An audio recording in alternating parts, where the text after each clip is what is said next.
겨울이 다가오고 있습니다. 이 추운 계절에 우리가 주님께로 더 가까이 가기를 원하며 살아계신 하나님을 더 경험하기를 원합니다. 주의 음성을 더 듣고 순종하며 기도할 수 있는 경건의 비밀을 가질 수 있는 자들이 될 수 있도록 축복해 주옵소서. 그래서 하나님께서 나의 삶에 찾아오시는 것을 경험하며 하나님의 살아계신 하나님과 동행할 수 있는 저희들이 될 수 있도록 축복해 주옵소서. 이 시간도 성령 하나님께서 우리와 함께 하셔서 들을 길 허락해 주시고 주의 음성을 듣고 기뻐할 수 있도록 축복해 주옵소서. 감사드리며 예수 그리스도의 이름으로 기도드리옵나이다. 아멘. 하나님의 말씀은 에베소서 6장입니다.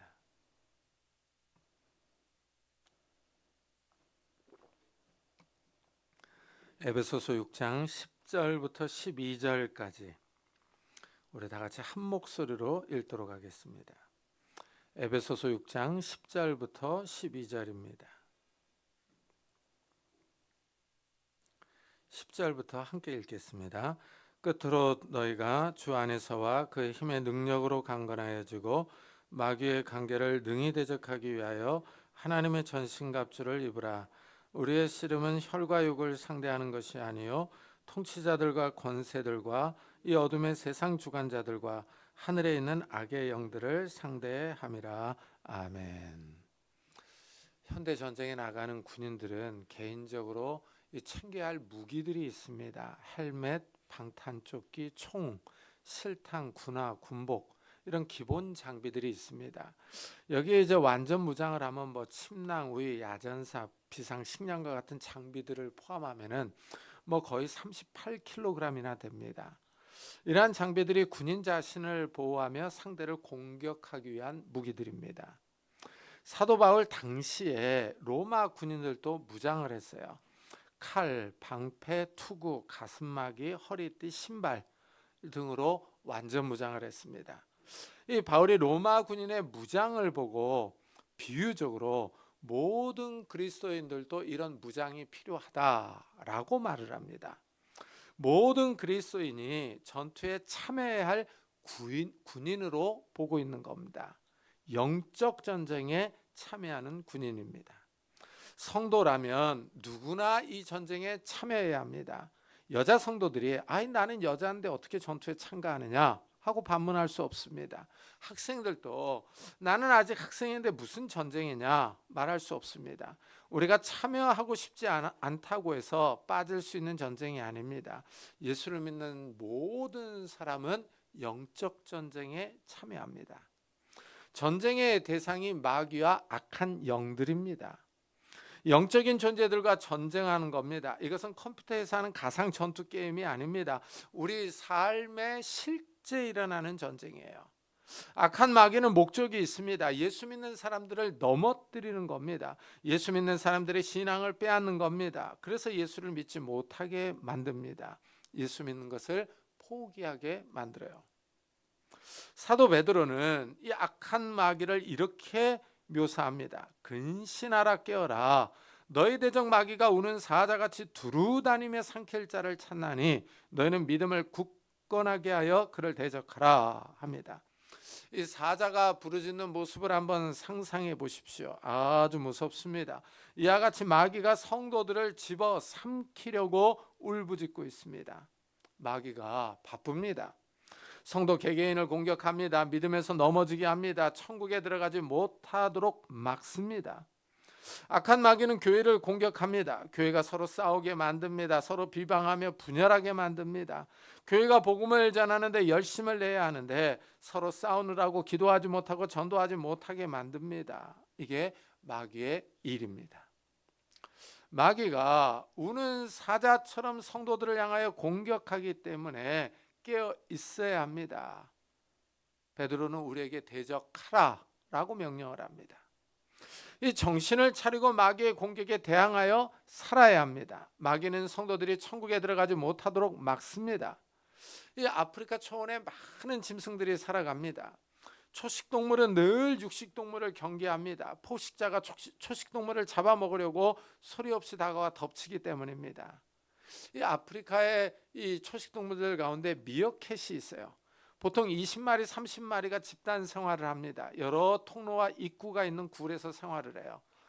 항상 한두 마리가 이 굴 주위에서 보초를 섭니다. 두 다리로 서서 포식자가 다가오는지를 살펴봅니다. 경계 근무를 서고 있습니다. 포식자가 오면 신호를 보냅니다. 그러면 다른 미어캣들이 일제히 굴로 뛰어 들어갑니다. 미어캣은 항상 주위를 살펴요. 깨어 있습니다. 성도들도 이와 같이 항상 깨어 있어야 합니다. 악한 마귀가 언제 우리를 덮칠지 모르기 때문입니다. 영적 전쟁이 있기 때문입니다. 전쟁에 참여하는 군인의 목적은 단 한 가지, 승리입니다. 이기는 겁니다. 전쟁에 참여해서 지느냐 이기느냐 둘 중에 하나입니다. 휴전이 없습니다. 이 바울은 성도들이 싸워야 할 대상을 이렇게 말해요.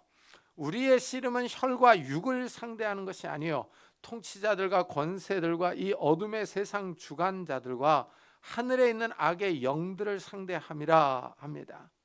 이 성도들이 싸워야 할 대상은 혈과 육이 아니라 악한 영입니다. 혈과 육을 상대하는 것이 아니요 악의 영들을 상대함이라 라고 표현합니다. 이 말은 성도들이 대적하는 근본적인 적에 대해서 설명을 하고 있어요. 근데 여기서 성도들이 조심해야 할 사항이 있습니다. 악한 영이 사람들을 충동해서 성도들을 대적한다는 사실입니다. 따라서 악한 영의 충동을 받아 성도들을 대적하는 사람들을 조심해야 합니다. 이래서 성도들에게는 지혜와 능력이 필요합니다. 또한 사도 바울은 성도들이 통치자들과 권세들을 상대해야 한다고 말합니다. 악한 영은 세상 권력을 잡은 자들을 통하여 성도들을 압박하며 박해합니다. 이런 모습은 다니엘서에서 잘 볼 수 있습니다. 다니엘과 세 친구가 바벨론의 포로로 잡혀갔어요. 이 바벨론의 정부 관리가 되어서 일합니다. 이때 이제 왕이 느부갓네살이에요. 이 느부갓네살 왕이 두라 평지에 큰 금신상을 만들어 놓고 모든 관리에게 낙성식에 참여하라고 합니다. 나팔과 피리와 각종 악기가 울려 퍼질 때 모든 관리는 금 신상에 엎드려 절하라고 명령합니다. 절하지 않는 사람은 불타는 용광로에 던져버릴 것이라고 협박합니다. 악기 소리가 나자 모든 관리가 엎드려 절합니다. 그런데 다니엘의 세 친구만 절하지 않습니다. 주위 사람들이 왕에게 다니엘의 세 친구를 고소합니다. 왕이 왜 절하지 않느냐고 하면서 지금이라도 악기 소리가 나면 절하라고 합니다. 그러자 세 친구가 왕의 명령을 거절합니다. 살아계시는 하나님이 자기들을 구원하실 것이라고 말합니다. 그렇지 않을지라도, 구원하지 않아도 신상에 엎드려 절하지 않겠다고 말합니다. 세 친구는 우상 숭배를 거절합니다. 세 친구는 왕의 명령을 거절합니다. 이들은 왕보다도 더 높은 하나님의 명령에 순종하기를 원합니다. 하나님이 우상을 숭배하지 말라고 명령하셨기 때문입니다. 이 일로 느부갓네살 왕이 크게 분노합니다. 용광로의 불을 평소보다 7배나 더 뜨겁게 하라고 합니다. 그리고 세 친구를 용광로에 던져버렸습니다.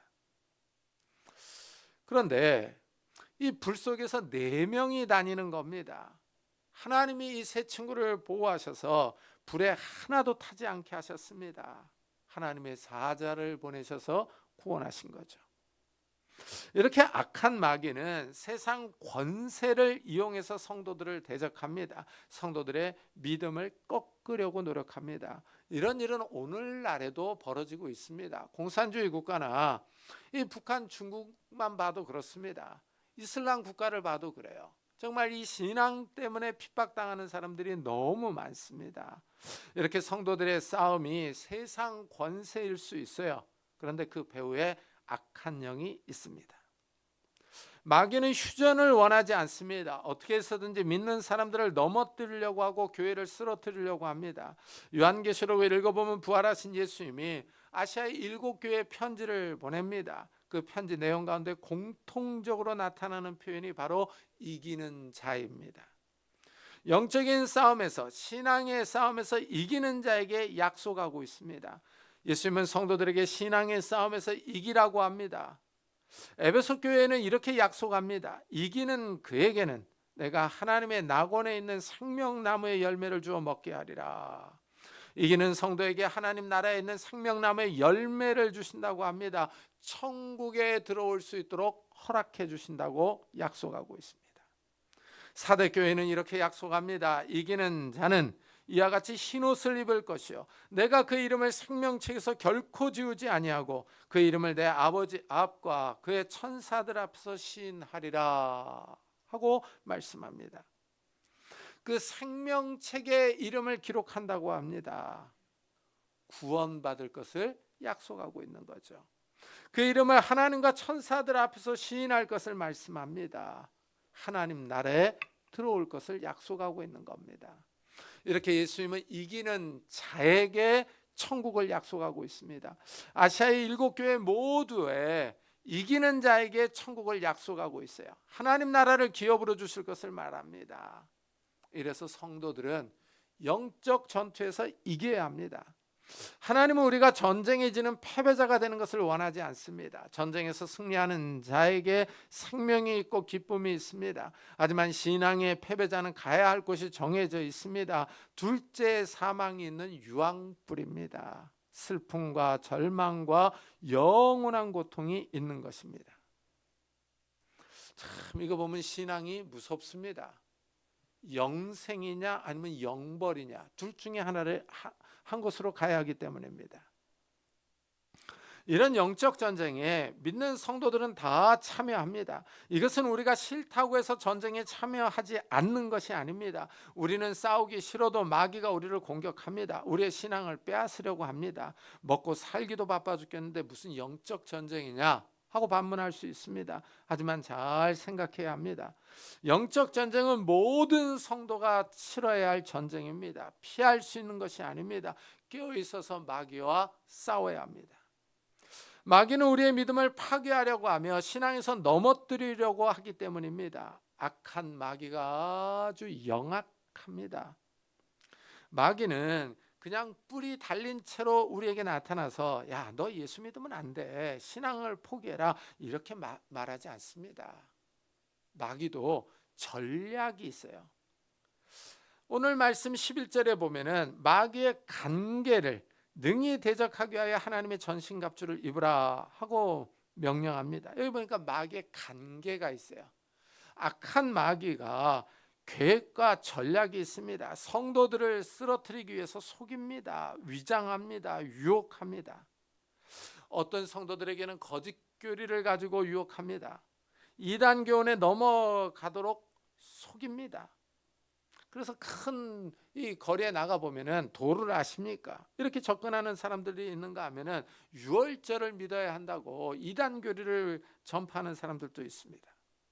어떤 사람에게는 사업이 잘 돼서 바쁘게 만듭니다. 크게 성공해서 교회에 올 시간이 없게 만들기도 합니다.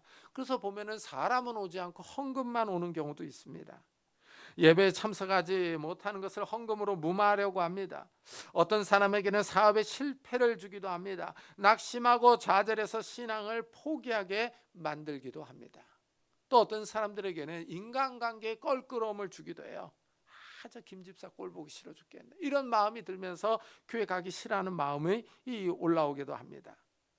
마귀는 각 사람의 성향과 성격, 상황에 맞추어 맞춤 전략으로 나옵니다. 마귀는 성도들을 공격하는데 한 번으로 그치지 않아요. 집요하고 끈질깁니다. 예수님이 40일 금식을 마치시고 이 마귀에게 시험받는 모습을 기억해 보십시오. 악한 마귀는 예수님이 배가 고픈 때에 찾아왔어요. 그러니까 약할 때, 우리가 약할 때 악한 마귀는 파고듭니다. 그러면서 돌로 떡을 만들어 먹으라고 유혹을 해요. 예수님이 사람은 떡으로만 살 것이 아니라 하나님의 말씀으로 산다고 물리치시며 시험을 이깁니다. 그러나 악한 마귀는 물러가지 않았어요. 2번이나 더 예수님을 다른 문제로 시험합니다. 악한 마귀는 한 번으로 물러나지 않습니다. 예수님을 3번이나 시험했어요. 이렇게 악한 마귀는 우리 신앙을 공격하기 위해서 집요하게 끈질기게 물고 늘어집니다. 이 마귀는 악한 영이에요. 영적인 존재예요. 우리의 영적 전쟁은 약한 육신을 입은 사람을 상대하는 것이 아닙니다. 권세와 능력 있는 악한 영입니다. 따라서 우리에게도 능력이 있어야 합니다. 강한 군사가 되어야 합니다. 그런데 우리의 무기는 총과 칼 같은 무기로 악한 마귀를 상대할 수가 없습니다. 영적인 무기가 필요합니다. 마귀를 대적하며 제압할 수 있는 무기여야 합니다. 하나님의 전신갑주를 입어야 합니다. 쉽게 말하면 완전 무장해야 합니다. 이 영적 무장은 예수를 믿는 사람들이 할 수 있어요. 하나님의 전신갑주이기 때문입니다. 예수 안에 있는 사람들이 하나님의 전신갑주를 입을 수 있습니다. 예수를 믿지도 않는데 마귀가 싸움을 걸어올 리는 없습니다. 마귀는 예수 믿는 사람들을 공격합니다. 그래서 성도들은 하나님의 전신갑주를 입어야 합니다. 이 전신갑주는 다음 주에 더 자세하게 살펴보겠습니다. 이 마귀를 상대할 수 있는 우리 힘의 근원이요, 이 힘은 어떤 육체적인 힘이 아닙니다. 학교 공부를 잘하는 지혜와 지식이 아닙니다. 사업을 잘해서 돈을 많이 버는 재능이 아닙니다. 의술이나 과학기술이 아닙니다. 이런 지식과 재능으로는 악한 마귀를 상대할 수가 없습니다. 성도들에게 필요한 힘과 능력은 세상에서 얻을 수 있는 능력이 아닙니다. 예수님에게서부터 나오는 능력이에요. 예수님이 우리를 강하게 해주십니다. 우리는 영적 무장을 하기 전에 우리 힘이 어디서 나오는지를 잘 알아야 합니다. 끝으로 너희가 주 안에서와 그 힘의 능력으로 강건하여지고 하고 말합니다. 이 말은 명령형으로 나와요. 그래서 헬라어를 보면은 주 안에서 강해져라 이렇게 시작을 해요. 흥미롭게도 이 강해져라라고 하는 이 명령이요, 이 명령은 능동태가 아닙니다. 내가 스스로 이렇게 무장을 할 수 있는 게 아니에요. 우리가 스스로 강해질 수 있는 게 아니라 이 명령은 수동태예요. 강해지는 겁니다. 그러니까 성도들이 주 안에서 강해질 수 있어요. 예수 안에 있을 때 우리가 강해지는 겁니다. 능력을 덧입는 거예요. 우리 힘의 근원이 예수 그리스도입니다. 예수님께 붙어 있는 사람에게 능력이 있어요. 예수님이 이렇게 말씀을 하셨어요. 나는 포도나무여 너희는 가지라. 그가 내 안에 내가 그 안에 거하면 사람이 열매를 많이 맺나니 나를 떠나서는 너희가 아무것도 할 수 없음이라. 예수님은 포도나무 비유로 예수님과 성도들과의 관계를 설명하고 있어요. 가지는 포도나무에 붙어 있습니다. 포도나무로부터 수분과 영양분을 공급받을 수 있습니다. 이렇게 수분과 영양분을 공급받은 가지가 열매를 맺어요. 이와 마찬가지로 예수 그리스도께 붙어있는 성도들이 예수님으로부터 생명과 은혜와 능력을 공급받습니다. 예수 그리스도를 떠나서는 우리가 아무것도 할 수가 없어요. 예수님으로부터 생명과 은혜와 능력이 나오기 때문입니다. 가지가 포도나무로부터 떨어지면 말라 비틀어집니다. 이와 마찬가지로 예수님으로부터 떨어지는 사람은 생명과 은혜와 능력을 공급받을 수가 없어요. 참 예수 안 믿는 사람들이에요. 겉으로는 살아있지만, 겉으로는 살아있어서 말하고 대화하고 먹고 마시고 떠들고 큰 소리를 치는 것 같지만은 예수님으로부터 떨어져 있기 때문에 영적으로 이미 죽어 있는 겁니다. 예수님으로부터 떨어져 있으면은 그 사람은 끝난 거예요, 이미요. 생명이 없기 때문에 그렇습니다. 우리가 예수 그리스도 안에 있을 때 능력을 공급받을 수 있으며 악한 마귀를 대적할 수 있는 거예요. 사도 바울은 우리에게 그 힘의 능력으로 강해지라고 명령합니다. 예수님의 능력으로 강해지라는 거예요. 예수님이 악한 영을 제어할 수 있는 능력을 주십니다. 예수님께 능력이 있습니다. 예수님이 전도를 나가는 제자들에게 능력을 주십니다. 12제자를 부르사 둘씩 보내시며 더러운 귀신을 제어하는 권능을 주시고 하고 말합니다. 예수님이 더러운 귀신을 제어하는 능력을 주세요. 참 이 부분이 신비롭습니다. 제가 중학교 3학년 때 산기도를 간 적이 있어요. 이 학생들과 전도사님과 같이 산기도를 갔는데 갑자기 같이 갔던 여학생 한 명이 뛰면서 이상한 소리를 내는 겁니다. 남학생 여러 명이 달라붙어서 여학생을 진정시키려고 붙잡았어요. 그런데 힘이 얼마나 센지 그 남학생 여러 명이 달라붙었는데도 이 여학생을 당해내지를 못했어요. 같이 갔던 전도사님이 그렇게 간절하게 땀을 뻘뻘 흘리면서 기도를 합니다. 그런데도 안정이 되지 않습니다. 전도사님이 저한테 빨리 가서 이 목사님을 모셔오라고 합니다. 그래서 제가 이 밑에 내려가서 목사님을 모셔왔어요. 목사님 와서 축사 기도를 하니까 정말 거짓말처럼 그 여학생이 잠잠해졌습니다. 너무 신기했어요. 같이 이제 산기도 마치고 내려올 때는 아무 일도 없었다는 듯이 같이 웃고 떠들면서 산에서 내려왔습니다. 참 저는 그때 그 경험이 잊혀지지가 않습니다. 악한 영의 세력이 있어요. 그리고 악한 영의 세력을 제어하는 능력이 있습니다. 우리가 그렇게 열심히 기도했거든요, 전사님이랑. 근데 뭐 끄덕도 안 하더라고요. 근데 목사님이 오셔서 기도하니까 그냥 잠잠해지더라고요. 거기서 영적인 능력의 차이를 봤습니다. 참 오늘 말씀에서 이 바울은 우리에게 주 안에서 강해져라 이렇게 권면을 해요. 그리고 그 예수님의 능력으로, 그 힘의 능력으로 강해질 것을 명령하고 있어요. 우리가 예수 그리스도 안에 있을 때, 예수 그리스도께 붙어 있을 때 우리에게 능력이 있습니다. 악한 영들을 이기며 이 정말 악한 영의 유혹과 시험을 극복할 수 있는 힘이 있는 거예요. 예수님께 붙어 있는 방법이에요. 예수 안에 머물러 있는 방법은 계속 말씀을 읽고 기도하는 겁니다. 말씀을 묵상하는 거예요. 이런 사람들이 영적으로 강해집니다. 우리가 올 한 해도 이제 벌써 다 이 끝에 왔어요. 끝자락에 왔어요. 우리 교회에서 이제 성경 읽기 프로그램을 하고 있습니다. 이 프로그램을 잘 따라오신 분들은 이제 올해 성경 일독을 하셨을 거예요. 구약 한 번, 신약 두 번을 읽었을 겁니다. 근데 참 신기하죠. 말씀을 계속 읽으면은 뭔가 좀 이게 영혼이 살아나는 것 같지 않습니까? 찬양을 부를 때도 예배를 드릴 때도 뭔가 다릅니다. 그러니까 말씀을 늘 가까이 하면은 이 참 영혼이 깨어 있는 것 같고 뭔가 힘이 있어요. 근데 말씀을 멀리 하지 않습니까? 그럼 참 이상합니다. 설교도 안 들어오고 찬양도 그렇게 마음에 감동이 없어요. 참 그것처럼 신기한 게 없습니다. 참 우리가 영적으로 강해져야 돼요. 예수 그리스도 안에 있을 때 예수 그리스도의 능력으로 강해질 수 있습니다.